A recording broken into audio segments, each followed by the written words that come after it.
আমার ব্যবসা বাণিজ্য করতে দেননি, মিথ্যা মামলা দিয়ে মিথ্যা সাক্ষী দিয়ে আমারে ঘরে থাকতে দেননি। 15টা বছর অনেকে এমনও আছে যারা গাছতলায়, বাঁশতলায়, পানের বরজে, ধানের খেতে, ভুট্টা খেতে কাটিয়েছে। এত কষ্টের সাথে যারা জড়িত, আর আপনি এখন আস্তাগফিরুল্লাহ পড়বেন আল্লাহ মাফ করে দেবে, ইয়ার কি নাকি?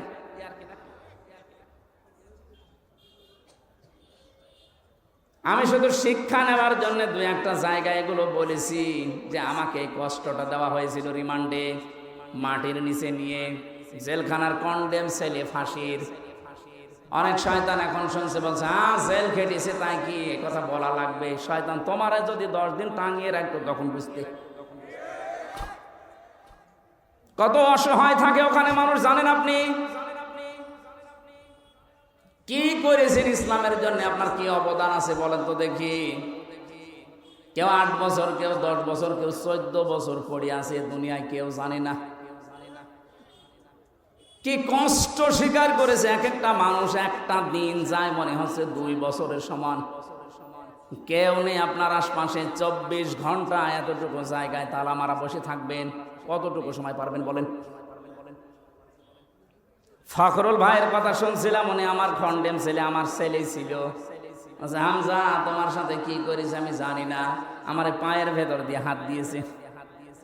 সামনে যে লোহার ব্যারিকেড দেওয়া ছিল ছোট ছোট, ওর সাথে হাত লাগিয়ে তালা লাগিয়ে দিয়েছে।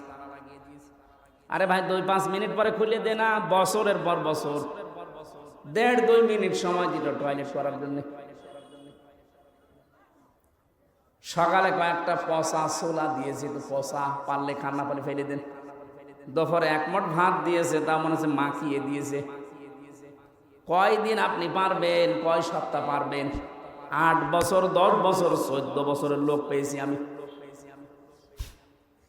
এত বড় বড় নখ হয়ে গেছে, ওরা দেওয়ালের সাথে খুশিয়ে খুশিয়ে এভাবে লিখে রেখেছে ভাঙা ভাঙা অক্ষরে, ভাই যদি কেউ বাইরে যেতে পারেন এই নাম্বারটা একটু জানাবেন যে আমি বেঁচে আছি।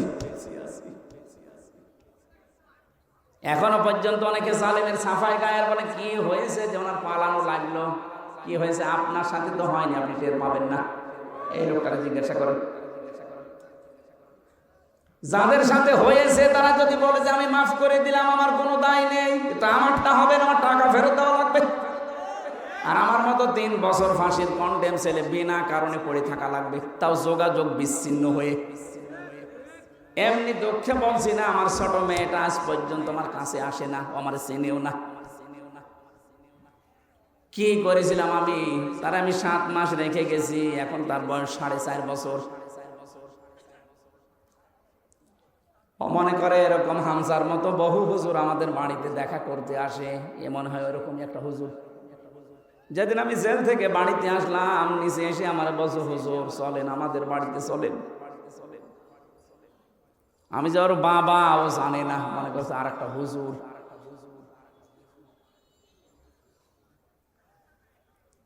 ফেসবুকে যারা উল্টা পাল্টা কথা ছড়ান আমার নামে, বাস্তবতা বুঝে ছড়াবেন। কি ঝড় গেছে আমার এই ছোট জীবনের উপর, আপনি টের পাচ্ছেন?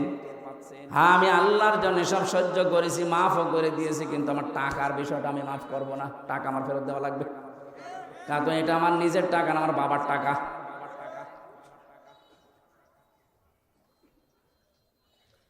নামের হেডিক যারা চালিয়েছিলেন এতদিন, কি হচ্ছে আপনাদের নাম এখন? কি হয়েছে ওই জায়গাগুলোর নাম দেখেন। প্রত্যেকটা জায়গা থেকে জনগণ ওই সাইনবোর্ড লাগিয়ে টাঙিয়ে ফেলে দিয়ে জেলার নাম লিখে দিচ্ছে। কুষ্টিয়ায় ওখানে একটা বানিয়েছিল ব্রিজ, নাম দিয়েছিল, এখন জনগণ ওইটা উল্টিয়ে লিখে দিয়েছে কুষ্টিয়া ব্রিজ। কি হলো আপনার এই নাম দিয়ে? এই নামের হিড়িক যেন সামনে আর কেউ পরিবর্তন করার হিড়িক তৈরি না করেন, তাহলে আপনার 5 বছরের পরে নামটা কিন্তু পরিত্যক্ত হয়ে যাবে। কোরআনে কারিমে আল্লাহ জানে খবিয়াতান দিয়েছেন, আমি উজাড় করে দেব, পরিত্যক্ত বানিয়ে দেব। বলেন নাউজুবিল্লাহ। তাহলে আজকে থেকে সম্মান আর মর্যাদা যদি কেউ পেতে চায়, ঈমান আনা লাগবে শিরিক মুক্ত। কথা বুঝতেছেন? ঈমান আনা লাগবে শিরিক মুক্ত। প্রশ্ন আসতে পারে আমাদের শিরিক মুক্ত তো ঈমান না। আমাদের এরকম ঈমান আবু জাহেলের ছিল। কি বানিয়ে বলছি? এই যে আলেম বসে আছে মাদ্রাসার মুহতামিম, সূরা আনকাবুতের ভেতরে আছে ওয়ালা ইন সাআলতাহুম মান খালাকাস সামাওয়াতি ওয়াল আরদা লা ইয়াকুলুন্নাল্লাহ ফাআন্না তুফাকুন।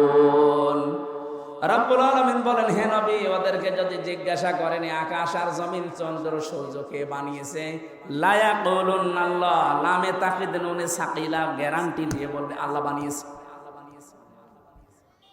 এগুলো কে বানিয়েছে? ওরা গ্যারান্টি দিয়ে বলবে আবু সেহেল যে আল্লাহ বানিয়েছে। ও কাবা শরীফের সভাপতি ছিল, আপনি তো সিরাজগঞ্জ মসজিদের সভাপতি, সিরাজগঞ্জ গোল চত্বরের মসজিদের সভাপতি হয়ে আপনি বগল বাজাচ্ছেন যে আমি জান্নাতে যাব না, যাবে কে? আপনি যদি ওইরকম ঈমান নিয়ে জান্নাতের আশা করে বসে থাকেন, তে আবু জেহেল কি দোষ করেছিল? ও তো সিরাজগঞ্জের মসজিদের সভাপতি না, ও ছিল কোন মসজিদের? কাবার। এমনকি যেদিন বদরের ময়দানে যাবে, ওই দিন কাবার গেলাপ ধরে কেঁদে কেঁদে বলছিল, কাবার মালিক তুমি আসো, আমি জানি আমি মুহাম্মদের বিরুদ্ধে অস্ত্র নিয়ে যাচ্ছি বদরের ময়দানে, সত্যের পক্ষে যে আছে তাকে তুমি বিজয় দিয়ে দিও। ওর দোয়া ছাতা কবুল হয়ে গেছে, কারণ ও তো সত্যের পক্ষে ছিল না। সত্যের পক্ষে যিনি ছিলেন আল্লাহ তাকে বিজয় দিয়েছে। কথা বলেন ঠিক কিনা? এই জন্য আমার মূল কথা এই, আমরা যদি সত্যি ঈমান আনতে পারি, ঈমানটা শিরিক মুক্ত হওয়া লাগবে। শিরিক আমি এক কথায় বলছি, আল্লাহ যেটা পারে ওইটা অন্য কেউ পারে, এই কথা বিশ্বাস করার নাম শিরিক। আর শিরিক যে করে সে মুশরিক। বুঝেছেন কিনা বলেন? না বললে আমি আবার রিপিট করব। আল্লাহ যেটা পারে ওইটা অন্য কেউ পারে, বিশ্বাস করার নাম শিরিক। শিরিক যে করে সে মুশরিক। কথা বলেন। আলাহুল খালকু ওয়াল আমরু তাবারাকাল্লাহু রাব্বুল আলামিন। আল্লাহ পাক বলেন সৃষ্টি যার, হুকুম চলবে তার। এটা আমি বানালাম। সূরা আরাফের ভেতরে আছে ৫৪ নম্বর আয়াত। আল্লাহ পাক বলেন সৃষ্টি যার, হুকুম চলবে তার। যেহেতু জমিন বানিয়েছে আল্লাহ, এখানে হুকুম চলার কথা কার? সুতরাং এই জমিন আল্লাহর, এখানে যারা আল্লাহর আইন বাদ দিয়ে অন্য আইন দাঁড় করাতে চান তারা শিরিক করছেন। আর শিরিক যে করবে সে আরো জোরে। এটা বারবার বলছি কেন? কারণ এখন একটা মোক্ষম সময় চলছে। আপনারা জানেন সারা বাংলাদেশ থেকে যে এখন সংবিধান সংস্কারের কাজ চলছে, জানেন না? ৯৬% মুসলমানের সবাই যদি আমরা আওয়াজ করি, যারা দায়িত্বে আছেন, সংবিধান এখন হবে এই দেশে মুসলমানের দেশে কোরআন। কারণ সংবিধান নামে একটা সূরা কোরআনে আল্লাহ দিয়েছেন, ফুরকান। ফুরকান মানে সংবিধান। ফুরকান মানে কি? এখানে ৭৪টা আয়াত আছে, ৭৩টা ধারা আছে। মুসলমানের দেশে যদি এই ৭৩টা ধারা দিয়ে সংবিধান তৈরি করা যায়, এই দিয়ে যদি দেশ চালানো যায়, এই দেশটা হয়ে যাবে মিনি জান্নাত। আর আমরা এটাই চাই। কথা বলছে না কেন? এই জন্য আমরা আহ্বান জানাচ্ছি, সংবিধান যেমন সংস্কারের কাজ চলছে, পরিবর্ধনের জন্য আলেমদেরকে আপনারা ডাকছেন, একটু কথাটা মেনে নিন। এতদিন তো ৫৩ বছর দেখলেন বিভিন্ন নিয়ম নীতি, এখন একটু এইটা দেখেন না কেন? এই ধারা লাগবে না, শুধুমাত্র এই ৭৩টা ধারা একটু সংযোজন করে দিন। বাকি ধারা একটাও লাগবে না। আমি গ্যারান্টি দিলাম, ৪১ সাল টার্গেট দিয়েছিল, ওরা ৪১ সাল লাগবে না, ৪১ দিনেই বাংলাদেশ রোল মডেল হয়ে যাবে। কারণ চুরি হবে না, ডাকাতি হবে না, জেনা নেই, ধর্ষণ নেই। এই ৭৩টা ধারার ভেতর আল্লাহ সব লুকিয়ে রেখেছেন, শুধু এগুলো প্রয়োগ করা দরকার। কারণ যিনি বানিয়েছেন তিনি জানে যে ওর দুর্বলতা কোথায়। কথা বলেন না কেন? এই জন্য আল্লাহ ঠিক ওইভাবে করে আইনগুলো সেট করেছেন, একটাও নেই। এই জন্য আমরা নিরাপত্তা পাই না, স্বস্তিতে শান্তিতে নিশ্চিন্তে বাস করতে পারি না। অমান দাখালাহু কানা আমিনা। আল্লাহ পাক বলেন কাবার যে চত্বরটা আমি এটা কিন্তু নিরাপত্তা দিয়ে ঢেকে রেখেছি। কাবার যে এলাকাটা এটা নিরাপত্তা দিয়েছে কে? কেন? কারণ এই জায়গায় আল্লাহর বিধান চলে, এখানে কোনো শিরিক নেই। আপনি কাবার এলাকার ভেতরে শিরিক পাবেন না। হ্যাঁ, কাবার বাইরে যান, সেখানে চিন্তায় আছে, মারামারি আছে, ঝগড়াঝাটি আছে, কিন্তু কাবার ভেতরে আমি দেখেছি এটা নিরাপদ জায়গা। আল্লাহ কোরআনে কারিমে সূরা আলে ইমরানের 93 নম্বর আয়াতে জানিয়েছেন, ওমান দাখালাহু কানা আমিনা। এখন আমার প্রশ্ন, বাংলাদেশ কি কাবা শরীফ? ঘুমাচ্ছেন? বলেন বলেন, বাংলাদেশ কি কাবা শরীফ? কত দূরে এটা? 650 কিলোমিটার দূরে কাবা থেকে। তাহলে 56,000 বর্গ মাইলকে যদি কাবার মতো নিরাপদ বানাতে চান, স্বস্তি শান্তি নিরাপত্তা দিয়ে ঢেকে রাখতে চান, অবশ্যই এখানে কিছু একটা করা লাগবে। কি সেটা?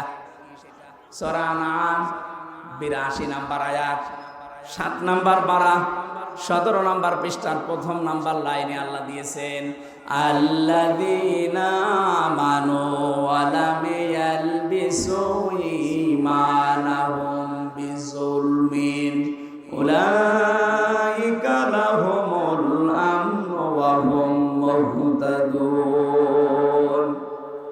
আল্লাহ পাক বলেন, যারা ঈমান আনবে আর ঈমানের সাথে জুলুমকে মিশ্রণ করবে না। এখানে জুলুম মানে শিরিক। জুলুম মানে কি? যারা জুলুমকে মিশ্রণ করবে না ঈমানের সাথে, উলাইকা লাহুমুল আমনু। আল্লাহ যেন এভাবে দেখাচ্ছেন, উলাইকা লাহুমুল আমনু, এই মানুষগুলো শান্তির হকদার। সুতরাং আল্লাহ শান্তি দেওয়ার মালিক, স্বস্তি দেওয়ার মালিক, নিরাপত্তা দেওয়ার মালিক। রব্বুল আলামিন সূরা কুরাইশ নাযিল করে গ্যারান্টি দিয়েছিলেন কুরাইশদেরকে, লিলাফি কুরাইশিন ইলাফিহিম রিহলাতাশ শিতাই ওয়াস সাইফ ফালিয়াবুদু রাব্ব হাযাল বাইত আল্লাযী আত'আমাহুম মিন জু' ওয়া আমানাহুম মিন খাউফ। বলেন আল্লাহু আকবার। যদি এই ঘরের মালিকের ইবাদত করতে পারো, ক্ষুধা লাগলে খাবারের ব্যবস্থা আল্লাহ তোমাদের করে দেবে। আর যদি ভয় পাও, ভয়ের সময় নিরাপত্তা দেবে, স্বস্তি শান্তি ফিরিয়ে দেবে। আমাদের 56,000 বর্গ মাইল সত্যি যদি আমরা এখন নিরাপত্তা দিতে চাই, যেভাবে প্রতিবেশীরা আধা জল খেয়ে লেগেছে, নিরাপত্তা দিতে হলে, ষড়যন্ত্র থেকে বাঁচাতে হলে জাতিকে শিরিক থেকে বাঁচাতে হবে, তাছাড়া সম্ভব না। আর আমরা চাই এই জন্যে এদেশ যেন শিরিক মুক্ত হয়।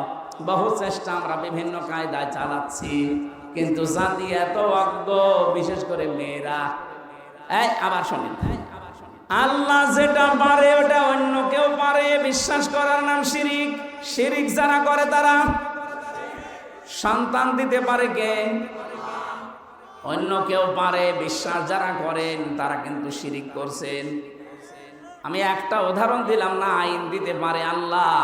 আল্লাহর আইন বাদ দিয়া যারা অন্য আইন এখানে জারি করার চেষ্টায় আছেন, আপনি নামাজ পড়লে, রোজা রাখলে, হজ করলে, যাকাত দিলেও আপনি মুশরিক। আশা করছি আপনি বুঝেছেন। এরপরও যদি কেউ না বোঝার ভান করে থাকে, আপনাকে কোরআন শরীফ দিয়ে হবে না, বুখারী শরীফ দিয়ে হবে না, আপনার বাকারি শরীফ লাগবে। আল্লাহ আপনাকে বোঝার তৌফিক দিন, বলেন আমিন। এজন্য ঈমান আনার পাশাপাশি জ্ঞান অনুযায়ী যদি আমরা আমল করতে পারি, দিন যত যাবে সৃষ্টি জগতের সামনে আমাদের মর্যাদা সম্মান আল্লাহ বাড়াতেই থাকবে। আল্লাহ যেন আমাদেরকে এটা দেখান, বলেন আমিন। কোরআনে কারীমের সূরা মুতাফফিফিন, এখান থেকে মাত্র 3-4টা আয়াত আমরা তেলাওয়াত করেছি তাফসীর আকারে। আপনারা সেই মাগরিব থেকে বসে আছেন তো, আমি দেখতে পাচ্ছি অনেকে ওঠাউঠি করছে। এটা পোশাক পায়খানার ব্যাপার আছে, আবার অনেকের বিড়ির নেশা আছে।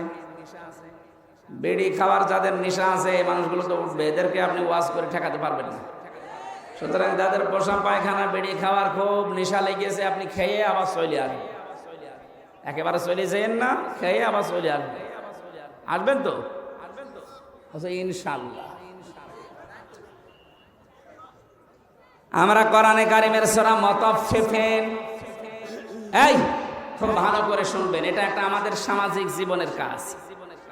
আল্লাহ পাক বলেন মুতাফফিফিন মানে কি? যারা নেওয়ার সময় বেশি করে নেয় আর দেওয়ার সময় ওজনই কম দেয়। এ মানুষগুলোর ধ্বংস কামনা করেছে আল্লাহ নিজে। বলেন নাউজুবিল্লাহ। আজ আমাদের পরিবার, সমাজ আর রাষ্ট্র এই ওজন কম বেশি এইটার কারণে ধ্বংস হয়ে যাচ্ছে। আমি যেমন বিশ্ববিদ্যালয়ে দেখেছি অনেক স্যার যারা আছে, যারা ডক্টর, বিভিন্ন ভার্সিটি থেকে তারা ডক্টরেট করে আসে, আল আজহার থেকে, মদিনা থেকে, বিশ্বের বিভিন্ন জায়গা থেকে তারা জ্ঞান আহরণ করে আমাদেরকে যারা শিক্ষা দেয়, তারা কিন্তু নেওয়ার সময় বিভিন্ন জায়গা থেকে ভালোই নিয়েছিল, কিন্তু দেওয়ার সময় আর সঠিকভাবে দিতে চায় না। তখন বলে প্রাইভেট পড়া লাগবে, কোচিং করা লাগবে। উনি অন্য বিশ্ববিদ্যালয়ে প্রাইভেটে যে ক্লাস করায়। আমি শুধু ভার্সিটির স্যারদের উদাহরণ দিলাম এই জন্যে, এটা প্রাইমারি থেকে শুরু করে একেবারে কলেজ পর্যন্ত সব জায়গায়, হাফিজি মাদ্রাসা থেকে একেবারে দাওরা মাদ্রাসা পর্যন্ত, 1 থেকে কামেল পর্যন্ত প্রত্যেকটা জায়গার জন্য বলছি, শিক্ষক যারা আছেন, নেওয়ার সময় যারা বেশি বেশি জ্ঞান অর্জন করেন, দেওয়ার সময় যারা সঠিকভাবে দিতে চান না ছাত্রদেরকে, তখন আবার প্রাইভেট পড়া লাগবে, কোচিং করা লাগবে, আপনি কিন্তু ধ্বংস হয়ে যাবেন। এক কথা বলছেন। আল্লাহ সূরার শুরুতে এইটাই জানিয়েছেন, ওয়াইলুল লিল মুতাফফিফিনা আল্লাযীনা ইযা তালু আলান নাসি ইস্তাওফুন। ধ্বংস হয়ে যাক ওই মানুষগুলো যারা নেওয়ার সময় বেশি নেয়, দেওয়ার সময় কম দেয়। আর সারাটা জীবন আমরা এই লাইনে আছি, নেওয়ার সময় কিন্তু এলেম, নেওয়ার সময় জ্ঞান বিভিন্ন জায়গা থেকে যেভাবে সংগ্রহ করি, কিন্তু ওইটা যখন বিলোপন করার সময় হয়, ডেলিভারি দেওয়ার সময় হয়, এটা তখন আর সঠিকভাবে আমরা দিতে চাই না, বিভিন্ন ক্রস কারণ দেখিয়ে আমাদেরকে আল্লাহ ধ্বংস করে দেবেন। অনেকেই মনে করি যে এটা শুধু দোকানদারদের জন্য, তারা ওজনে কম বেশি করে না, এটা সবার জন্য প্রযোজ্য। হযরতে শুআয়ব আলাইহিস সালামের জামানায় তার জাতিকে আল্লাহ যে 2টা কারণে ধ্বংস করেছিলেন, তার 1 নম্বরে তারা ওজনে কম বেশি করত। আমরা দাবি করে হাজারো মানুষ এখানে আছি যারা খাদ্যে ভেজাল দেয়, খাদ্যের ভেতরে বিভিন্ন বিষ মিশিয়ে দেয়। এই কথা বলেন না কেন? এই যে ফরমালিন যারা দেন, এইটা খেয়ে যদি কোনো মানুষ অসুস্থ হয়, তার বিভিন্ন শরীরের অর্গানগুলো নষ্ট হয়ে যায়, লোকটা যদি মৃত্যুর কোলে ঢলে পড়ে।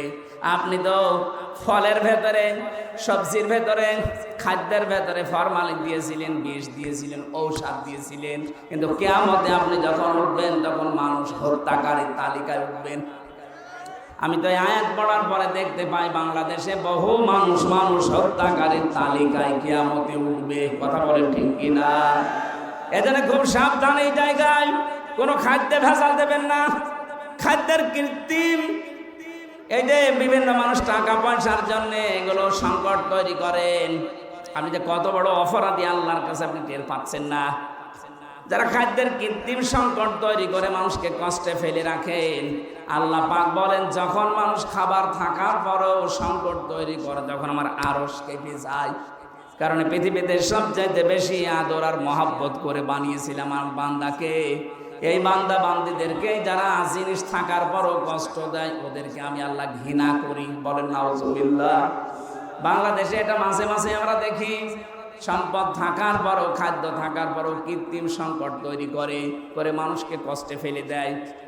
যেই ধনীগুলো এগুলো করছেন, ইয়ামহাকুল্লাহুর রিবা ওয়া ইউরবিস সাদাকাত, হারাম কোনো জিনিসে আল্লাহ বরকত দেয়নি, বরকত আল্লাহ দিয়েছে হালালে। এজন্য হারাম ইনকাম যারা করেছেন, আপনি তাকান তাদের দিকে। এত কোটি কোটি টাকার মালিক হয়েছিল, কেউ বেগম পাড়া, কেউ সাহেব পাড়া বানিয়েছে, কিন্তু কি হলো তাদের টাকা? 8 কোটি, 10 কোটি, 12 কোটি টাকার গাড়ি ঢাকার রাস্তায় পড়েছিল 5 তারিখের পরে। কেউ যে মালিক আছে এ প্রমাণ দেওয়ার জন্য কেউ যায়নি। জেলখানায় পৌঁছতেছে এখন বাংলার সর্বশ্রেষ্ঠ ধনী সিনিয়ে দরবেশ। কি হয়েছে তার টাকা? বৈধ অবৈধ নেই, 7টা ব্যাংক থেকে 36,000 কোটি টাকা চুরি করেছে। 36,000 কোটি। শেয়ার মার্কেট লুট করেছে, ব্যাংকগুলো দেউলিয়া বানিয়ে দিয়েছে। এক দরবেশে এমন একটা ভয় ধরেছিল, মানুষ উপর থেকে বিশ্বাস করতো না, না এত বড় দরবেশে কাজ করতে পারে। এই জন্য ও দাড়ি কেটে নম হয়ে গেছে। আদালতে একজন জিজ্ঞাসা করেছিলেন, আফারমান দাড়ি কাটলেন নবীর সুন্নত? ও বলে হুঙ্কার দিয়ে বলেছে, বেশি চিল্লাবেন না, দাড়ি রাখা সুন্নত আর জান বাঁচানো ফরজ। আমি দাড়ি কেটেছি সুন্নত, জান বাঁচাতে চেষ্টা করেছিলাম কিন্তু পারলাম না, নৌকা আমারে ধরিয়ে দিয়েছে। নৌকা করে পালাচ্ছিল না। আমি শুধু হাসির জন্য বলি না, ওনার জীবন থেকে কিছু শিক্ষা নেন। বাংলার শ্রেষ্ঠ ধনীর তালিকায় ওনার নাম সালমান এফ রহমান দরবেশ বাবা, এখন শুয়ে আছে মাটির বিছানায়। হারামে আল্লাহ আপনাকে আরাম দেয়নি। সত্যি কথা বলতে আল্লাহ এই বিষয়টাকে গুরুর বলে দিয়েছেন। আমি হুজুরকে বলছি, আমাল হায়াতুদ দুনিয়া ইল্লা মাতাউল গুরুর। ও বাংলার মানুষেরা, দুনিয়ার জীবন কিন্তু গুরুর। গুরুর মানে ধোঁকা। আপনি কি মনে করেন যে আপনার ছেলে মেয়ে আপনাকে খুব ভালোবাসে? কে বলেছে আপনাকে? আপনার বউ আপনাকে খুব ভালোবাসে।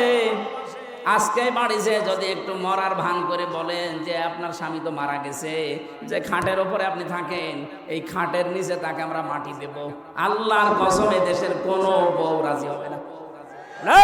ওই জিনিস রেখে আমি জিন ভূতের কামড় খাবো? দেখেছেন কি ভালোবাসা আপনার জন্য?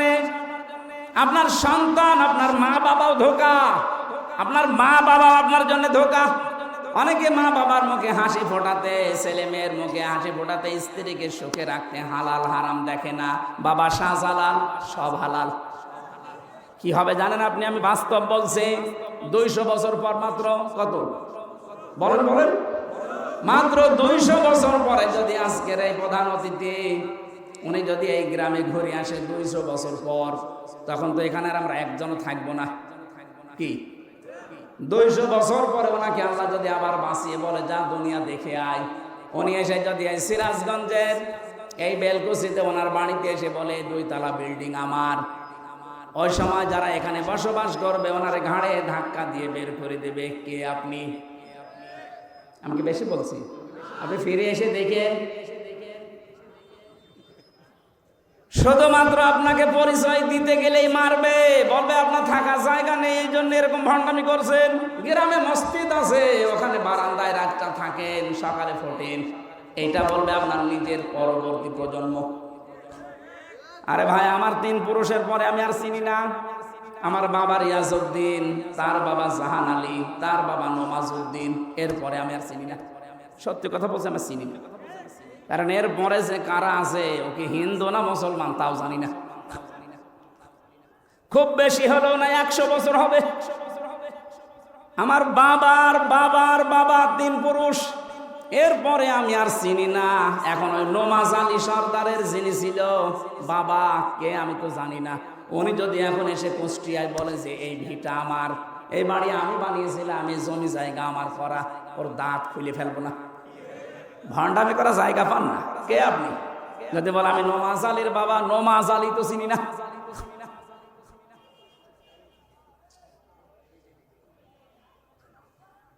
দুনিয়ার জীবনটা সত্যিই কিন্তু ধোঁকা। এই জন্য হারাম অবৈধ ইনকামের পথে যারা পা বাড়িয়েছেন আপনি থামেন, নয়তো কিন্তু এইটাই আপনার কাল হয়ে দাঁড়াবে। আরে ভাই, মানুষের জীবন তো সফল ওই লোকটা ফামাঙে সহসিহাঙিন্নার ওয়া উদখিলাল জান্নাতা ফাকাদ ফাজ। আল্লাহ পাক বলেন ওই লোকটার জীবন সফল, সাকসেস, যাকে আমি আল্লাহ আস্তে করে জাহান্নামের কাজগুলো ছেড়ে দেওয়ার তৌফিক দেই আর আস্তে আস্তে জান্নাতের কাজের দিকে এগিয়ে দেই। এটা এক অর্থ। 2 নাম্বার অর্থ হচ্ছে যাকে কিয়ামতে আমি আল্লাহ জাহান্নামের আগুন থেকে মুক্ত করে জান্নাতি বলে ঘোষণা দিয়ে দেব, এই লোকটার জীবন সফল। কোরআনে কারিমে আল্লাহ ইসকাউনা মির রাহিকিম মাখদুম খিতামুহু মিসক ওয়া ফি যালিকা ফালিয়াতানাফাসিল মুতানাফিসুন। জোরে বলেন আমিন। রব্বুল আলামিন জানিয়েছেন ইসকাউনা মির রাহিকিম মাখতুম। রাহিক শব্দের শাব্দিক অর্থ হচ্ছে শরাব, মদ। আল্লাহ পাক এমন মদ তোমাদেরকে পান করাবেন, এমন শরাব।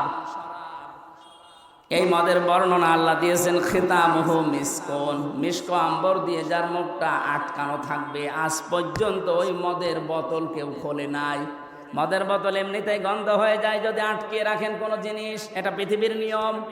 পৃথিবীর কোনো জিনিস যদি কেউ এক জায়গায় রেখে দেয়, যত দামি জিনিস হোক, ওটা নষ্ট হয়ে যাবে। আপনি পানি এক জায়গায় রেখে দেন, দেখেন গন্ধ হবে, পোকামাকড় তৈরি হবে, দুর্গন্ধ বের হবে। কথা বলছে না কেন? পছন্দ ধরে যাবে। লোহা লক্কড় এক জায়গায় রেখে দেন, দেখেন জং ধরবে, মরিচা পড়বে, আস্তে আস্তে নষ্ট হয়ে যাবে। পৃথিবীর নিয়মই এইটা, কোনো জিনিস এক জায়গায় রাখলে ঠিক থাকে না, আর মুখ আটকালে তো ওটা আগে নষ্ট হয়ে যায়। আল্লাহ পাক বলেন একটা মেয়াদ আছে, এরপরে ওটা ঠিক থাকে না। সে বোতল জাত বলেন আর যাই বলেন, আল্লাহ বলেন আমি এমন মাখতুম দিয়েছি, খিতামুহু মিস্ক। এটা আমি মেশকে আম্বর দিয়ে মুখটা আটকিয়ে দিয়েছি। অফি যালিকা ফালিয়াতানাফাসিল মুতানাফিসুন। এই মদ যারা খাবে, দিন যত যাবে তাদের চেহারা পাল্টাতে থাকবে, তারা মাতাল হবে না, কোনোদিন হোশারা হবে না। সুতরাং এই জান্নাত পাওয়ার জন্য যারা প্রতিযোগী আছে, তাদের প্রতিযোগিতা করা উচিত। কে বলছেন? সুতরাং আমাদের এই দশর দুনিয়ায়, এই নশ্বর পৃথিবীতে আমরা যদি বুদ্ধিমান হয়ে থাকি, আমাদের ওই বানানো আল্লাহর যে বাগান জান্নাত, যেটাতে মদ আল্লাহ রেখে দিয়েছেন মুখ থেকে, ওইটা পাওয়ার জন্য প্রতিযোগিতা করা দরকার। মিজাজুহু ওয়া মিজাজুহু মিন তাসনিম। আল্লাহ পাক বলেন আমি তাসনিম রেখেছি। আমি আজকে তাসনিমের ব্যাখ্যাটা পেয়েছিলাম। তাসনিম মানে আমরা মনে করি, এটার ব্যাখ্যায়, তাসনিমের ব্যাখ্যায় আছে সবচাইতে উত্তম এবং সুন্দর পানি। বিশ্বের ভেতরে এখন একজনের নাম আপনারা শোনেন, এই যে নীতা আম্বানি, ভারতে বাড়ি। এই মেয়েটা যে পানি খায়, এ পানির নাম অ্যাকোয়া ডি ক্রিস্টোলা। এক এক বোতল 750 গ্রামের বোতলের দাম বাংলাদেশের টাকায় 51 লাখ টাকা। এক বোতল পানি মাত্র 750 গ্রাম, 51 লাখ টাকা দিয়ে এক বোতল পানি খায়। এরকম যদি 10 বোতল পানি রাত দিন মিলে লাগে, হিসাব করে তো কত টাকা আসে? 5 গ্রাম স্বর্ণের পোড়ানো, স্বর্ণ পোড়ানো যেটা আছে পানি, ওই যে ছায় আছে স্বর্ণ পোড়ানো, ওইটা ওর ভেতরে দেওয়াটা স্বাস্থ্যের জন্য নাকি ভালো। আল্লাহ পাক বলেন জান্নাতের যে মিজাজুহু তাসনিম, এটা যদি মানুষের ভেতরে যায়, দিন যত যাবে তার চেহারা তত গ্লেজ দেবে। এজন্য নীতা আম্বানির বয়স অনেক, 60 বছরের উপরে, কিন্তু মনে হচ্ছে 30 বছর বয়স। আমার মনে হয় মিডিয়া যারা আছে, নীতা আম্বানির নাম শুনে রসপিকার মতো আবার আমার কোন তাল লাগায় আল্লাহ জানে। এরা খালি প্যাচ লাগানোর ধান্দায় আছে। আমি তো একটা উদাহরণ দিলাম তাসনিম দিয়ে। এত উত্তম পানি আল্লাহ আমাদের জন্য ব্যবস্থা করে রেখেছেন। আইনাই ইয়াশরাবু বিহাল মুকাররাবুন।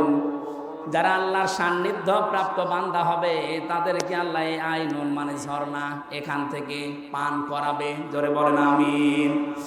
আমাদের ওই যোগ্যতা আছে কিনা আপনি নিজেই বুঝতে পারছেন, আপনি ওই জায়গায় যেতে পারবেন কিনা। এই জন্য হাওয়া হারাম, অবৈধ, নেওয়ার সময় বেশি বেশি নেওয়া, দেওয়ার সময় কম কম দেওয়া, এই সমস্ত কাজ কারবার ছেড়ে দেওয়া লাগবে। খাদ্যে ভেজাল দেওয়া, ওজনে কম বেশি করা, মানুষকে ঠকানো, এগুলো সব মনে করবেন আমার নিজের জন্য ঠকছি আমি। একজনকে ঠকানো মানে আমি আগে নিজে ঠকলাম, কারণ কিয়ামতে এই ঠকা জিনিস আগে তাকে দেওয়া লাগবে। দুনিয়ায় কাউকে যদি কেউ ঠকান, আগে দুনিয়ার ময়দানে না, কিয়ামতে যখন আল্লাহ বিচার করবে, ওইটা আগে তাকে ফেরত দেওয়া লাগবে। কি দিয়ে দেবেন? দুনিয়ায় যে কয়টা ভালো কাজ করেছিলেন, নেকির কাজ দিয়ে দেওয়া লাগবে। এজন্য সবচাইতে বড় আহাম্মক ওই লোকটা, যে লোকটা মানুষের ক্ষতি করে আনন্দ পায়, অথচ এইটার দ্বারা তার নিজের ক্ষতি হয়। আল্লাহ তুমি আমাদেরকে সহজভাবে এটা বোঝার তৌফিক দেন, বলেন আমিন। আপনার দ্বারা যদি কারো উপকার নাও হয়, দুনিয়ায় যেন কারো ক্ষতি করবেন না, কারণ ক্ষতি করা মানে নিজের পায়ে কোড়াল মারা। হযরতে হাসান বসরি রাহমাতুল্লাহ আলাইহি উনি একজনের কাছে ফলের ঝুড়ি সাজিয়ে সাজিয়ে পাঠিয়ে দিলেন। লোকটা ফলের ঝুড়ি জিজ্ঞাসা করছে, কে পাঠিয়েছে? বলে হাসান বসরি। ও জিজ্ঞাসা করে, কেন? আমি তো তার নামে বদনাম করলাম আর সে আমার জন্য ফলের ঝুড়ি পাঠিয়েছে। ডাক দিয়ে বলে, আল্লাহর বান্দা, সে খুব ভালো করে জানে আপনি যে বদনাম করলেন ওই দোষ সে করে নাই। যে দোষ লোকটা করে নাই, ওই দোষের বদনাম যদি তার নামে কেউ দেয়, অমাইয়া কিসেবে খাতিয়াতান আও ইসমান সুম্মা ইয়ারমি বিহি বারিয়ান ফাকাদ ইহতামালা বুহতানা ওয়া ইসমান মুবিনা। সূরা নিসা 112 নম্বর আয়াত আল্লাহ জানিয়েছেন, পৃথিবীতে এমন অনেক আহাম্মক মার্কা মানুষ আছে, নিজে অন্যায় করে, নিজে দোষ করে, অপরাধ করে, আর এটা একটা নির্দোষ ভালো মানুষের মাথার উপরে চাপিয়ে নিজে ভালো সাজে। এ যেন প্রকাশ্য পাপের বোঝা বহন করে নিয়ে বেড়াচ্ছে। এটা যদি সত্যি আল্লাহ আজকে আমাদেরকে দেখাতো, এদেশে বহু মানুষ রাস্তায় বের হতে পারতো না। হযরত আদম আলাইহিস সালামের সন্তানদেরকে আল্লাহ যে শরীয়ত দিয়েছিলেন, ওইটা যদি এখন থাকতো, বহু আল্লাহর ওলি মার্কা মানুষ ধরা খেয়ে যেত। ওই জামানার শরীয়ত ছেলেকেও যদি কোরবানি দিত, তাহলে চাটিয়াল ময়দানে রেখে আসা লাগতো। যার টাকা হালাল, আকাশ থেকে আগুনের ঝলক এসে ওটা পুড়িয়ে ফেলতো। আমার মনে হয় ওই শরীয়ত যদি এখন থাকতো, কত হাসির কোরবানি যে চাটিয়াল ময়দানে পড়ে থাকতো, মানুষ বুঝতো যে সুদের টাকা, ঘুষের টাকা। কথা বলে না কেন? নাকি এলাকায় সুদ বন্ধ হয়ে গেছে? এই যে যারা টাকা ছেড়ে রাখেন, মাসে মাসে টাকা আসে, 1000 দিলে 100 টাকা করে বেশি দেয়, এটা এলাকায় নেই? এটা মায়ের সাথে জেনা করার গুনাহ হচ্ছে। কে হুজুর বলেন আপনাদের? কেন ওনার কথা মানা যায় না? কিয়ামতে যেদিন ধরা খাবেন, বলবেন আল্লাহ আমাদের কাছে কেউ আসেনি, ওই লোকটা দাঁড়াবে তখন, ও ডাক দিয়ে বলবে সুদ ওরা খেয়েছে, আমি নিষেধ করার পর ওরা শোনে নাই। এই জন্য যারা এই কাজ করছেন, যেহেতু এতদিন না জেনে হয়তো খেয়েছেন, এখন থেকে ছেড়ে দেওয়া লাগবে। মায়ের সাথে জেনা করার এই গুনাহ আজকে থেকে আর করা যাবে না, বন্ধ হওয়া লাগবে। যারা টাকা ছেড়ে রেখেছেন, টাকা আসে, এই ব্যবসা কারা কারা বন্ধ করবেন? হাত তোলেন। ও এলাকায় আছে, হালকা পাতলা আছে, বেশি না, ঠিক আছে, আপনারা সালাম।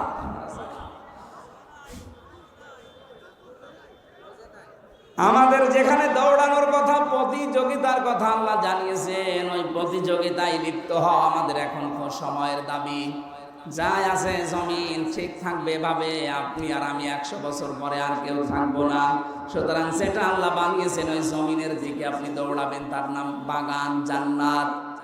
রব্বুল আলামিন বলেন, ওই জান্নাতের দিকে দৌড়াও। ওয়াসারিউ ইলা মাগফিরাতিন মির রাব্বিকুম ওয়া জান্নাতিন আরদুহাস সামাওয়াতু ওয়াল আরদ উইদ্দাত লিল মুত্তাকিন। আল্লাহ আমাদেরকে আয়াতগুলো প্র্যাকটিক্যাল লাইফে মেনে চলার তৌফিক দিন, বলেন আমিন।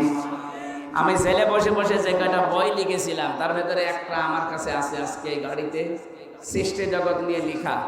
এটা অনেক তথ্য দেওয়া আছে, আপনারা পেয়েছেন কিনা জানি না, যাওয়ার সময় এটা নিয়েছেন। আল্লাহুম্মা আমিন। লা ইলাহা ইল্লা আনতা সুবহানাক ইন্নী কুনতু মিনাজ জালিমিন। রব্বুল আলামিন কোরআনে কারীম থেকে যেই কয়টা কথাই বলেছি, তুমি আমাদের জীবনে সেট করে দাও। এ মাহফিলের আয়োজন করতে গিয়ে তোমার যে বান্দাগুলো শ্রম দিয়েছে, তুমি তো দেখেছো কে কিভাবে এগিয়ে এসেছে। কোরআনের প্রসারে, কোরআনের প্রসারে, কোরআনের শিক্ষায় যারা এগিয়ে আসে, আল্লাহ তুমি তাদের জীবনের অভাব দূর করে দাও। সম্মানিত সভাপতি আলহাজ আব্দুল আলিম, সহ সভাপতি আবু সাইদ সরকার, আমাদের প্রধান অতিথি আমিরুল ইসলাম খান আলিম, যত অতিথি এখানে এসেছে, আল্লাহ প্রত্যেকের জীবনের অপরাধগুলো মাফ করে দাও। আমাদের অপরাধগুলো তুমি নেকি বানিয়ে দাও। কোরআনে কারিমে পড়েছি ফাউলাইকা ইউবাদদিলুল্লাহু সাইয়্যাতিহিম হাসানাত। কোন মানুষ যদি তাওবা করে ভালো কাজ করার সিদ্ধান্ত নেয়, তাদের জীবনের খারাপ কাজগুলো পাল্টিয়ে তুমি নাকি নেকি বানিয়ে দাও। কোরআনের এই ময়দানে আজকে যারা এসেছি, আল্লাহ তুমি আমাদের সাইয়্যাতগুলো হাসানাত দিয়ে বদলায়া দাও। মা বোন যারা এসেছে এদেরকে খাদিজার মতো, আয়েশার মতো বানিয়ে দাও। পর্দা ফরজ আল্লাহ এটা বুঝে এদেরকে থাকার তৌফিক দাও। স্বামী সংসারে যাদের অশান্তি আছে আল্লাহ তুমি শান্তি দাও। রব্বানা হাব লানা মিন আজওয়াজিনা ওয়া যুররিয়াতিনা কুররাতা আয়ুনি ওয়াজআলনা লিল মুত্তাকিনা ইমামা। সারা জীবন অপরাধ করে জীবনটা নষ্ট করে ফেলছি আল্লাহ। গভীর রজনী, এখন প্রায় 12টা বাজে। তুমি রাত 12টার পরেই তো প্রথম আসমানে এসে ডাকতে থাকো, কার অপরাধ আছে আমার কাছে ক্ষমা চা। আমরা সত্যি অপরাধী, আমরা ক্ষমা চাচ্ছি, গোপনে না প্রকাশ্যে ওপেন ভাবে আমরা নিজেরা স্বীকৃতি দিচ্ছি আল্লাহ আমরা অপরাধী। মেহেরবানি করে তুমি আজকে আমাদেরকে মাফ করে নিষ্পাপ বানিয়ে দাও। আল্লাহুম্মা গফিরলি ওয়ারহামনি ওয়াহদিনি ওয়াফিনি ওয়ারযুকনি ইয়া রাব্বাল আলামিন। এলাকায় মাটির নিচে যারাই ঘুমিয়ে আছে কবরগুলো জান্নাত বানিয়ে দাও। যে বাড়িতে এসে বসেছিলাম ও বাড়ির উপরে তোমার রহমত নাজিল করো।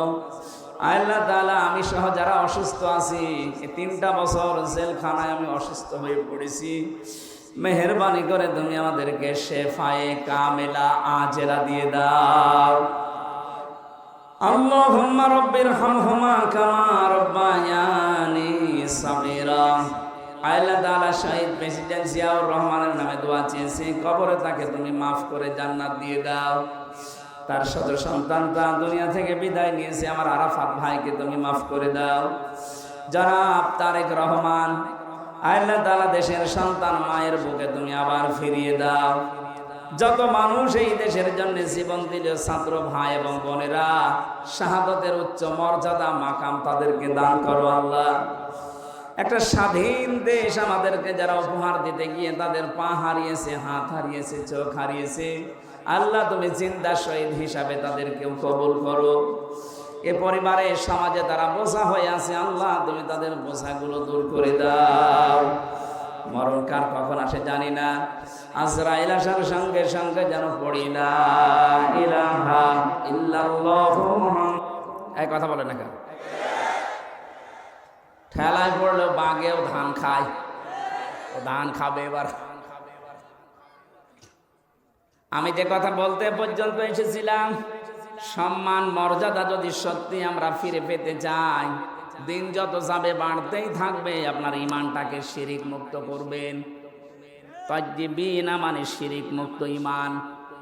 2 নম্বরে ওয়াল্লাযীনা উতুল ইলমা দারাজাত, যাদেরকে আল্লাহ ইলম দিয়েছে তাদের মর্যাদা আল্লাহ বাড়াবে। প্রশ্ন আসতে পারে, দুনিয়ায় কত মানুষের তো ইলম ছিল, মর্যাদা বাড়ে নাই। হ্যাঁ ঠিক আছে, আমি নাম নিয়ে বলছি, মাওলানা ফরিদউদ্দিন মাসুদ, মাওলানা রুহুল আমিন, এরা আলেম না? কথা বলে না কেন? এরা আলেম ছিল, এদেরও মর্যাদা মানুষ দিত, কিন্তু দেখেন শুধু পাল্টিয়ে গেছে। সময়টা একটু পাল্টানোর কারণে সারা বাংলাদেশে যেখানে যাবেন এই 2 জনের নাম বলেন, আলেম নামে মানুষ জালেম বলে ঘৃণা করবে। এই ঘৃণাটা তৈরি করে দিল কে? কে? আল্লামা সাইদি রহমতুল্লাহ আলাইহি, উনিও তো আলেম ছিলেন।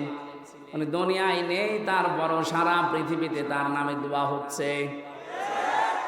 আর এমন আলেম, ওনারা গেছে বাইতুল মোকাররমে জোর করে ইমামতি করার জন্য, জনগণ জুতা দিয়ে পিটিয়েছে। পরের দিন স্ট্যাটাস দিয়েছে যে জুতা মেরেছিল কিন্তু আমার গায়ে লাগেনি। আপনার কত অপমান হবে! এই যে দারাজাত বহু বচন দিয়েছেন আল্লাহ, কেন জানেন? কারণ দিন যত যাবে, জ্ঞানের উপরে যারা আমল করে তাদের মর্যাদা আল্লাহ তত বাড়াবে।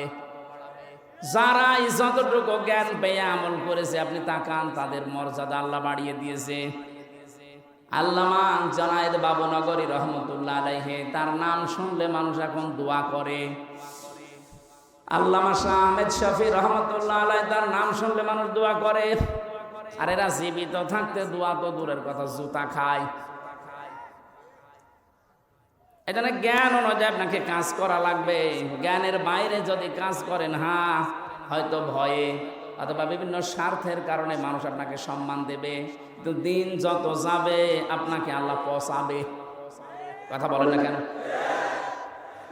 পৃথিবীতে সবচাইতে বেশি জ্ঞানের উপরে আমল করেছিল, কাজ করেছিল কারা? নবীরা। কারা? এবার নবীদের দিকে তাকান, সূরা ইয়াসিন 30 নম্বর আয়াত।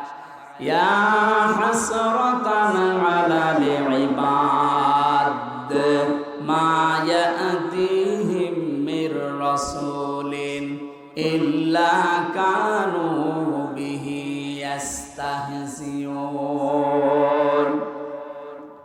আমার বান্দাদের জন্য আমার আফসোস, আমার আক্ষেপ হয়, এমন কোন নবী রাসূল দুনিয়ায় পাঠালাম না যার সাথে সমসাময়িক ব্যক্তিরা, সমসাময়িক শাসকরা জুলুম, অত্যাচার, নির্যাতন, ঠাট্টা, বিদ্রোহ, উপহাস করে নাই।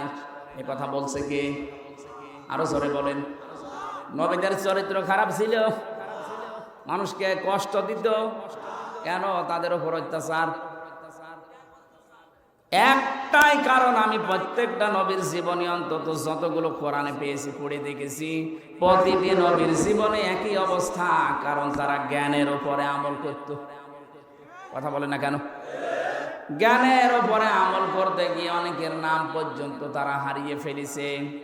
হযরতে মুসা আলাইহিস সালাম, ইহুদিরা তার নামটা পর্যন্ত পরিবর্তন করে দিয়েছে জোসেফ। এখন তামাম দুনিয়ায় যারা ইহুদি আছে, মুসা নবীকে আর মুসা বলে না, বলে জোসেফ। কি বলে? খ্রিস্টানরা হযরতে ঈসার নাম পাল্টিয়ে দিয়েছে যিশু।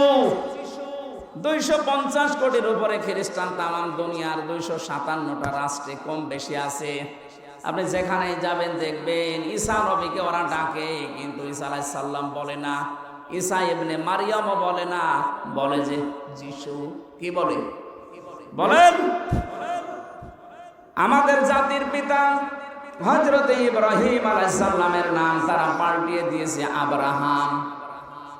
হযরতে দাউদ আলাইহিস সালামের নাম তারা পাল্টিয়ে দিয়েছে ডেভিড। মুসলিম বিজ্ঞানী ছিল আল ক্যামি, তার নাম পরিবর্তন হয়ে গেছে কেমিস্ট্রি। নবীজির প্রিয় সাহাবী একজন হযরতে জাবির রাদিয়াল্লাহু তাআলা আনহু, তার নামও পাল্টিয়ে দিয়েছে আল জাবরা। এদেশে আল্লামা শফির নাম পাল্টিয়ে দিয়েছে তেতুল হুজুর। কথা বলে না কেন? শহীদ আল্লামা দেলাওয়ার হোসেন সাইদের নাম দিয়েছে দেল্লু শিকদার। আমি কি বানিয়ে বললাম? আমার নামও পাল্টিয়ে দিয়েছে পিসকে হুজুর। আমি কি পিসকে? সত্যি কথা বলতে কি, জ্ঞানের উপরে যারাই দুনিয়াতে কাজ করবে, এটা ইহুদি, খ্রিস্টান, অমুসলিমদের কাজ। ওরা নাম পাল্টায়, ওরা নামের পরিবর্তন করতে পারলে ওদের আনন্দ লাগে। এই জন্যে শহীদ আন্তর্জাতিক জিয়া বিমানবন্দরের নাম পাল্টিয়ে আলাদা করে দিয়েছে। কথা বলেন না কেন? ওয়ালা তালমিজু আনফুসাকুম ওয়ালা তানাবাজু বিল আলকাব বিইসাল ইসমুল ফুসুক বাদাল ঈমান ওয়া মান লাম ইয়াতুব ফাউলাইকা হুমুজ জালিমুন। আল্লাহ বলেন নাম পাল্টাবা না। আজ যারা নাম পাল্টানোর হিড়িক 15 বছর তৈরি করেছিলেন, কি হয়েছে? সে নাম তো আবার সব পাল্টিয়ে যাচ্ছে। কথা বলেন না কেন? টয়লেট থেকে শুরু করে সংসদ পর্যন্ত প্রতিটি জায়গায় নাম পাল্টাতে পাল্টাতে আর পারে নাই। সেটা পায়খানা টয়লেটের নামও দিয়েছে বঙ্গবন্ধু টয়লেট। তার কোথায় দেবেন? জাতে মাতাল হলো, কিন্তু তালে ঠিক ছিল। জিয়ার নাম মুছে দিয়েছে ঠিক, এমন একজনের নাম দিয়েছে যেটা মুসলমানদের আবেগের জায়গা, যেন এটা পাল্টাতে না পারে। আপনি এখান থেকে মুছে দিয়ে কি করবেন? আমি আরাফাতের ময়দানে ছিলাম, ওখানে জিয়াউর রহমান লক্ষ লক্ষ গাছ লাগিয়েছে, নিম গাছ। ওটাকে এখন আর ওই দেশের মানুষ নিম গাছ বলে না, বলে জিয়া গাছ। হয়তো ওনার জীবনী থেকে আমি এই কাজটা পেয়েছি, জীবনে যদি আল্লাহ ওনার একটা কাজও পছন্দ না করে, হাজিদের আরাফাতের ময়দানে একটা শান্তির ব্যবস্থা। কি গরম জানেন ওই দেশে, 40, 42, 45, 55 ডিগ্রি সেলসিয়াস চলে। সেখানে একটা নিম গাছের ছায়া পেলে মানুষ মনে হয় আকাশ আমার মাথার উপরে নেমে এসেছে। এই যে লক্ষ লক্ষ হাজী সাহেবেরা আরাফাতের ময়দানে যেহেতু দোয়া কবুল হয়, শহীদ প্রেসিডেন্ট জিয়াউর রহমানের নামে যদি দোয়া করে, আল্লাহ তুমি ওর জীবনের যা হয়েছে হয়েছে মাফ করে দাও, আল্লাহ মাফ করতে পারে না? কথা বলে না কেন? আমরাও দোয়া করছি, আল্লাহ তুমি তাকে মাফ করে জান্নাত দিয়ে দাও, বলেন আমিন। বাংলার মানুষেরা যে কথাটা বলার জন্য, যে মানুষের নাম পরিবর্তনের হেডিক, এটা ইহুদি আর খ্রিস্টানদের। বাংলাদেশে এই কালচার চালু করেছিল 15.5 বছরে যারা ছিল তারা। কেন আপনি আল্লামা শফির নাম পাল্টিয়ে দিলেন? তেতুল হুজুর একটা নাম হলো। কথা বলেন না কেন? নাম পাল্টিয়ে পাল্টিয়ে যাদের বিচার করে করে আব্দুল কাদের মোল্লা নাম পাল্টিয়ে দিয়েছেন।